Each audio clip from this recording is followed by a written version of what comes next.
ये कहानी है नूराबाद के किसान हमीद की। सीधा साधा नेक दिल और अल्लाह पर कामिल ईमान रखने वाला शख्स। उसकी बीवी सफिया बड़ी दीनदार औरत थी और उनकी 2 औलादें थीं, बेटा अहमद और बेटी ज़हरा। जिंदगी सादा मगर पुरसुकून थी। गांव के लोग हमीद की ईमानदारी और नरमी की मिसालें देते। मगर एक दिन आजमाइश शुरू हुई। ज़हरा पर एक अजीब बुखार तारी हो गया जो किसी दवा से ठीक नहीं हो रहा था। डॉक्टर, हकीम, तावीज़ सब कुछ आजमा लिया गया, मगर ज़हरा दिन ब दिन कमज़ोर होती गई। घर का माहौल सन्नाटा बन गया। सफिया हर वक्त दुआ में रहती, अहमद खामोश हो गया और हमीद की आंखों में नींद गायब हो गई। एक रात जब ज़हरा की सांसें टूटने लगीं, हमीद बाहर निकला, आसमान की तरफ देखा और टूटे दिल से बोला, ऐ मेरे रब, अगर तो चाहे तो मेरी बेटी को अपने पास बुला ले। मैं शिकवा नहीं करूंगा, बस मेरे दिल में सब्र डाल दे। उसी रात उसे ख्वाब में एक नूरानी बुजुर्ग दिखाई दिए। उन्होंने कहा, मैदान के पार एक पहाड़ी है, उसके नीचे नीली घास उगती है, वो तुम्हारी बेटी के लिए शिफा है। सुबह होते ही हमीद अकेला रवाना हो गया।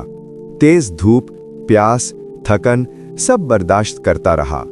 शाम होने को थी जब अचानक उसे एक पहाड़ी दिखाई दी। उसके नीचे नीली रोशनी सी चमक रही थी। वो दौड़ता हुआ वहां पहुंचा। वाकई वही घास थी जो ख्वाब में दिखाई गई थी। हमीद ने घास तोड़ी, घर आकर उसका अर्क बनाया और ज़हरा को पिलाया। रात भर सब जागते रहे।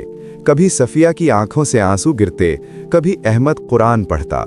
सुबह सूरज तुलू हुआ तो ज़हरा ने हल्की सी आवाज में कहा, अम्मी, मुझे भूख लगी है। सफिया की चीख निकली, खुशी की चीख। हमीद सजदे में गिर गया।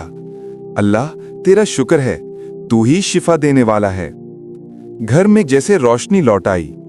पूरा गांव जमा हो गया। सबने मुबारकबाद दी। हमीद ने वलीमा किया और गरीबों में खाना तकसीम किया। वक्त गुजरता गया। 10 साल बीत गए। ज़हरा एक नेक, तालीम याफ्ता लड़की बन गई।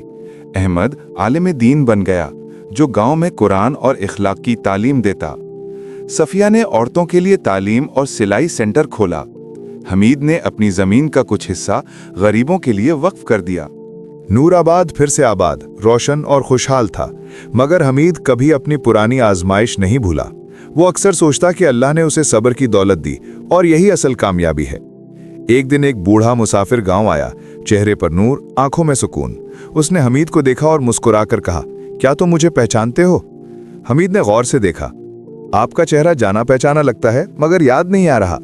बूढ़े ने कहा, मैं वही हूं जो तुम्हें ख्वाब में रास्ता दिखाने आया था। मैं वही बंदा हूं जिसे तुम्हारी आजमाइश में मदद के लिए भेजा गया था। हमीद के कदम लरस गए। क्या वाकई आप वही हैं? बूढ़े ने मुस्कुराकर कहा, हाँ, मगर मैं कोई फरिश्ता नहीं। मैं एक बंदा हूं जिसे अल्लाह ने तुम्हारा ईमान आजमाने के लिए भेजा। तुमने सब्र का इम्तिहान पास किया और तुम्हारा ईमान कामयाब हुआ।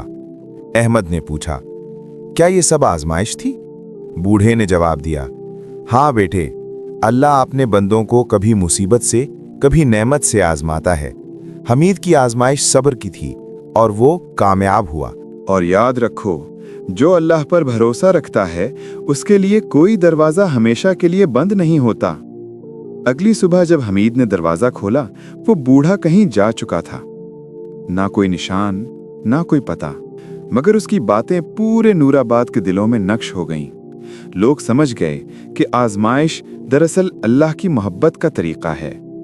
जो सब्र करता है वो अल्लाह के करीब हो जाता है। हमीद ने गांव में एक मदरसा तामीर किया। अहमद वहां बच्चों को कुरान पढ़ाने लगा। ज़हरा औरतों को हुनर सिखाती और सफिया गरीबों के घर जा जाकर मदद करती। आज भी नूराबाद के बुजुर्ग बच्चों को ये कहानी सुनाते हैं कि कैसे एक बाप का सब्र, एक माँ की दुआ और अल्लाह पर यकीन ने मौत के दरवाजे से जिंदगी वापस ला दी। बेशक मुश्किल के साथ आसानी है, और वाकई मुश्किल के साथ आसानी है।